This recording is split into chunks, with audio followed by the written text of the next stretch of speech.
to Innovate Teaching Channel. Hey guys, exams వస్తున్నాయని tension పడుతున్నారా? అస్సలు వరీ కావద్దు గాయస్. ఎందుకంటే నేను ఈ వీడియోలో మీకు మంచి ఎగ్జామ్ టిప్స్ ఇవ్వబోతున్నాను. మన బిఎడ్ సెమిస్టర్ ఎగ్జామ్స్ ఎలా రాయాలి, ఎలా ప్రిపేర్ అవ్వాలి అనేది A to Z డీటెయిల్గా ఎక్స్ప్లెయిన్ చేశాను. సో ఖచ్చితంగా మీరు ఇది చూడాల్సిందే. ఎగ్జామ్కి వెళ్ళే ముందు మీరు అట్లీస్ట్ ఒక్క 5 minutes దీనికి స్పెండ్ చేసి చూడండి. ఈ వీడియోలో మీరు చూసే పిక్చర్స్ అన్నీ మీకు అర్థం కావడం కోసం ఎగ్జాంపుల్స్గా మాత్రమే తీసుకున్నాను. ఇవి రియాలిటీ కాదు. Number 1, previous year question papers ఉంటాయి కదా, అవన్నీ ఎగ్జామ్కి వెళ్ళే ఒక 1 week ముందు బాగా రిఫర్ చేయండి. ఆల్రెడీ నేను నా యూట్యూబ్ ఛానల్లో కొన్ని రిఫరెన్స్ పేపర్స్ అనేవి పెట్టాను. అది మీకు నా డిస్క్రిప్షన్ లింక్లో ప్రొవైడ్ చేశాను. అక్కడ మీరు ప్రీవియస్ ఇయర్ క్వశ్చన్ పేపర్స్ అన్నీ చూడొచ్చు. So have a look. Second one is ఒక స్మార్ట్ నోట్స్ ప్రిపేర్ చేసుకోండి. 1 week ఉందనగా మంచి స్మార్ట్ నోట్స్ అంటే నథింగ్ బట్ రఫ్ నోట్స్ అనమాట. రఫ్ నోట్స్ ఎలా ప్రిపేర్ చేసుకోవాలి అంటే విత్ కీ పాయింట్స్, ఏవేవి ఇంపార్టెంట్ పాయింట్స్ ఉన్నాయో అవి మాత్రం ఒక నోట్స్ లాగా ప్రిపేర్ చేసుకొని వెళ్ళండి. థర్డ్ వన్ ఈజ్ ఎన్ని బుక్స్ కుదిరితే అన్ని బుక్స్, ఆ మంచి బుక్స్ అన్నీ రిఫర్ చేసుకొని వెళ్ళండి. మీ సబ్జెక్ట్కి రిలేటెడ్ బుక్స్ మాత్రమేనండోయ్. బ్రౌజ్ ఆన్ గూగుల్ని బ్రౌజ్ చేస్తూ చూడండి. యూట్యూబ్ వీడియోస్, మన సబ్జెక్ట్కి రిలేటెడ్ వీడియోస్ అనేవి చూస్తూ ఉండండి. అండ్ ఫోర్త్ వన్ ఈజ్ మీరు ఎగ్జామినేషన్ హాల్కి వెళ్ళే ముందు హాల్ టికెట్ ఖచ్చితంగా తీసుకొని వెళ్ళండి. ఇది మాత్రం మర్చిపోవద్దు, ఎందుకంటే హాల్ టికెట్ లేనిదే మనకి ఎగ్జామ్ రాయనివ్వరు కదా. So don't forget your hall ticket. Fifth one is sanitise your desk before seating. కూర్చునే ముందు మీ సీటింగ్ని నీట్గా శానిటైజ్ చేసుకొని వెళ్ళండి. Because due to corona situations, it's a pandemic situation కదా. So sanitise your desk and also wear your mask properly.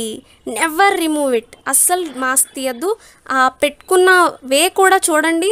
First 2 methods wrong, last method is correct. Wear your mask properly.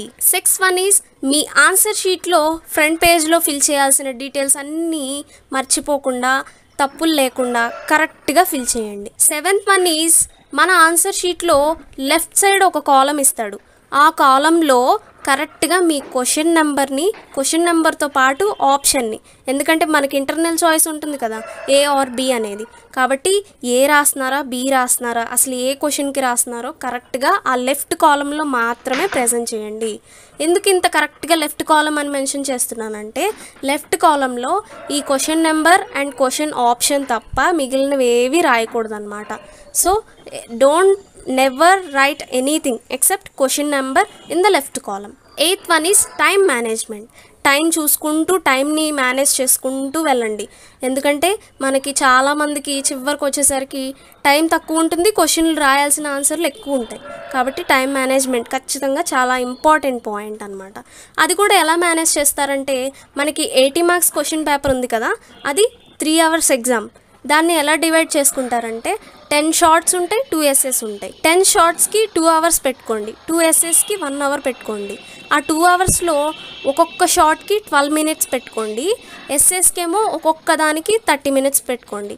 Totally you can get 3 hours time. ఎంతో కొంత మిగులుతుంది అనుకోండి. Next 40 marks question paper ఎంత? 1.5 hour exam.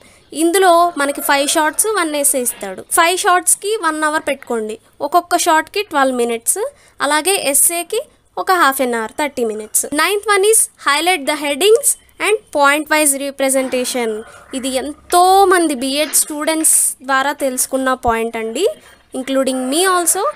ఏంటి అంటే, ఖచ్చితంగా మీరు రాసే ప్రతి కాన్సెప్ట్కి హెడ్డింగ్స్ అనేవి చక్కగా ఇట్లా హైలైట్ చేసి, అంటే ఎలా హైలైట్ చేస్తారా అంటే, you can get your colour pens అంటే ఫ్రంట్ పేజ్లో రాస్తే బ్యాక్ పేజ్లో పడేలాగా కాకుండా నీట్గా ఎలా రాస్తే అలాగే ఉండేది, స్ప్రెడ్ కాకుండా ఉండే పెన్స్ ఉంటాయి కదా, కలర్ పెన్స్ తీసుకొని వాటితో నీట్గా హెడ్డింగ్ని హైలైట్ చేయండి కలర్స్తో, డిజైన్స్తో. అలా అని ఎక్కువ టైం స్పెండ్ చేయొద్దు దానికి.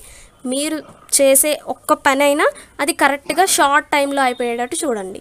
చక్కగా హెడ్డింగ్స్ని హైలైట్ చేయండి. నెక్స్ట్ ఏంటి, పాయింట్ వైజ్ రాయాలి అన్నాను. పాయింట్ వైజ్ ఏంటి అంటే ఇలాగా డిఫరెంట్ సింబల్స్తో పాయింట్ వైజ్గా A to Z చక్కగా నీట్గా ప్రజెంట్ చేయండి ఇలాగా. నెక్స్ట్ ఏదైనా డిఫరెన్సెస్ ఉంటే ఇట్లా టేబుల్లో ప్రజెంట్ చేయడం, ఏదైనా మేజర్ కాన్సెప్ట్స్ ఉంటే ఇలా సర్కిల్ డయాగ్రామ్లో రిప్రజెంట్ చేయడం, అండ్ ఇలాగా ట్రీ డయాగ్రామ్స్లో రిప్రజెంట్ చేయడం, డిఫరెంట్ డయాగ్రమెటిక్ రిప్రజెంటేషన్లో ప్రజెంట్ చేస్తే ఏంటంటే ఎక్కువ మార్క్స్ గెయిన్ చేయడానికి అవకాశాలు ఉంటాయి. 10th one is short answers ఖచ్చితంగా మీరు 1.5 పేజ్ ఫిల్ చేయాలి, and long answers 4 pages fill చేయాలి. అప్పుడే మీకు full out of full gain చేయడానికి ఛాన్సెస్ ఉంటాయి. So remember this point, short answers 1.5 page, long answers 4 pages. 11th one is ప్రతి ఒక్క క్వశ్చన్కి ఆన్సర్ అటెంప్ట్ చేయండి. అట్లీస్ట్ ఆ క్వశ్చన్ నెంబర్ ఆప్షన్ వేసి మీకు ఆ టాపిక్కి రిలేటెడ్ ఏ ఇన్ఫర్మేషన్ తెలిసినా సరే అది ప్రజెంట్ చేసేయండి. అసలు మర్చిపోవద్దు, ఖచ్చితంగా ఆ క్వశ్చన్కి అటెంప్ట్ చేయండి. 12th వన్ ఈజ్ 10 minutes ఇంకా ఎగ్జామ్ అయిపోతుంది అనగా ఒక్కసారి ఎంతోసేపు పట్టదు, ఒక్క 5 minutes లేదా 5 seconds పట్టచ్చేమో. ఒకసారి మీరు అన్ని క్వశ్చన్ నెంబర్స్ వేశారా లేదా, అన్నిటికీ అటెంప్ట్ చేశారా లేదా, ఇంకేదైనా మిస్టేక్స్ ఏమైనా జరిగినాయో లేదో ఒకసారి హ్యావ్ ఎ లుక్ అనమాట, ఒక్క 10 minutes ముందు. సో నేను చెప్పిన ఈ టిప్స్ అన్నీ ఫాలో అవుతూ ఎగ్జామ్కి బాగా ప్రిపేర్ అయ్యి ఎగ్జామ్ అందరూ బాగా రాయండి. All the best guys. Please don't forget to like, share, subscribe and comment. Thank you. I am signing off. Stay tuned to Innovate Teaching Channel.